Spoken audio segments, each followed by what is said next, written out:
As we move into the future, we've got to be thinking about how technology applies to driving those applications forward.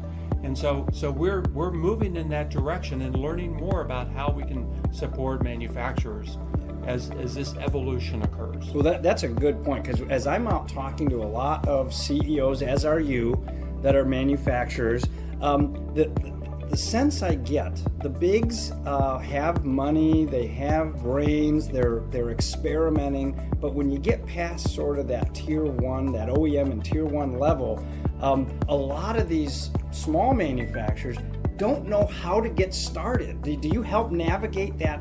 I mean, there's so many things to focus on. How do you help them through that? And you're right. It is a mass decision.